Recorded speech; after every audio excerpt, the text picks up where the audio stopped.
जय माँ काली recording studio Phulparas चौक से मोहना से लड़के मौगी जाहो कहीं बुल्ले, मोहना से लड़के मौगी ए भाई, मोहना से लड़के मौगी जाहो कहीं बुल्ले, मोहना से लड़के मौगी जाहो कहीं बुल्ले।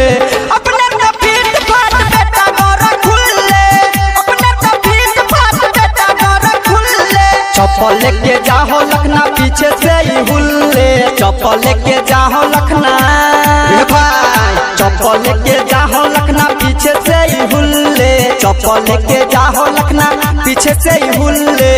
अपने तो फीट फाट बेटा गोरा खुल्ले, अपने तो फीट फाट बेटा गोरा खुल्ले। डीजे चंदेश्वर पंडित फुलपरास चौक, डीजे चंदेश्वर पंडित फुलपरास चौक। बेटा गोरा खुल्ले, अपने तो फीट फाट बेटा गोरा खुल्ले रे भाई। हाँ सास सलो रहो रे छोटाई पकड़ के, अरोसी पड़ोसी के ही गाली दो बैठ के रे भाई। हाँ हाँ सास सलो रहो छोटा रे पकड़ के, अरोसी पड़ोसी के ही गाली दो बैठ के करो से लाज ना हो मौगी खुल्ले, के करो से लाज ना रे भाई, के करो से लाज ना हो मौगी खुल्ले, के करो से लाज ना हो मौगी खुल्ले। अपने तो फीट फाट बेटा गोरा खुल्ले, अपने तो फीट फाट बेटा गोरा खुल्ले रे भाई। चंदेश्वर पंडित फुलपरास चौक, डीजे चंदेश्वर पंडित फुलपरास चौक।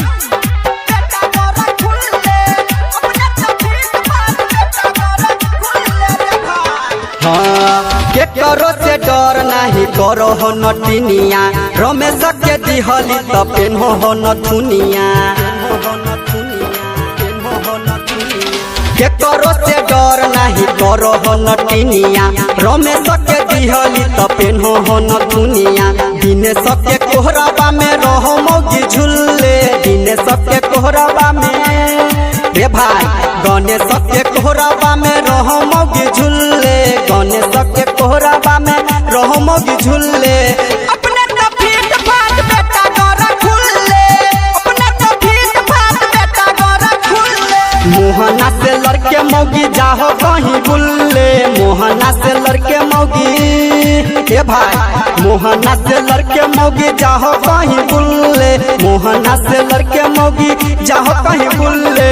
अपने तो फीट फाट बेटा गोरा खुल्ले, अपने तो फीट फाट बेटा गोरा खुल्ले। चप्पल लेके जाहो लखना पीछे से ही हुल्ले, चप्पल लेके जाहो लखना रे भाई, चप्पल लेके जाहो लखना पीछे से ही हुल्ले, चप्पल लेके जाहो लखना पीछे से ही हुल्ले।